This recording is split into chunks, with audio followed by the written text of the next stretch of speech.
faly miarabantsika rehetrarehetra eto amin'ny MCTV.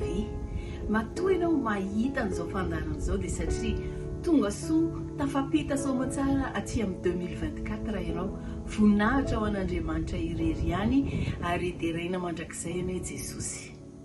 Raha mandinika tokoa tsika be dia be ny olona mba naniry te hiampita hiaraka tamintsika tamin'ity taona vao manomboka ity fa zao fahasoavana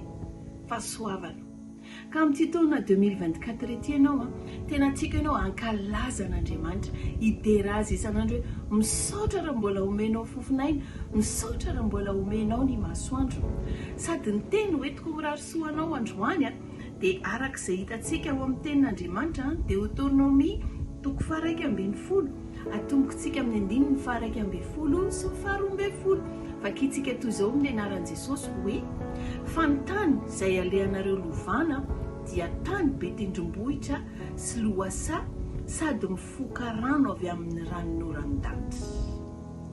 Dia tany izay tandreman'i Jehova Andriamanitrao.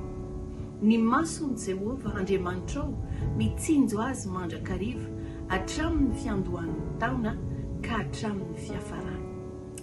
Tena te hampifaly anao sady te hampientanentana anao sady fa ho afindran'Andriamanitra ao amin'ny tany izay holovana ianao dia tany be tendrombohitra sy loasa sady mifoka rano avy amin'ny ranonoran-danitra.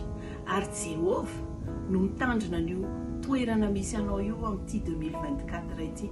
Ny mason'i Jehova hitsinjo anao mandrakariva ao manomboka amin'izao voalohan'ny janvier zao ka hatrany amin'ny faran'ny desambra.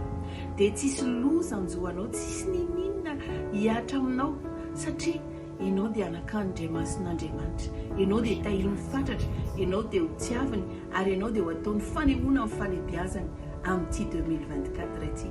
Ho mirarisoanareo sady satria hanao zavatra goavan'Andriamanitra dia ankafizo ny isan'andronao miaraka amin'ny fanahy masina. Samy très bonne année, tahin Jesosy.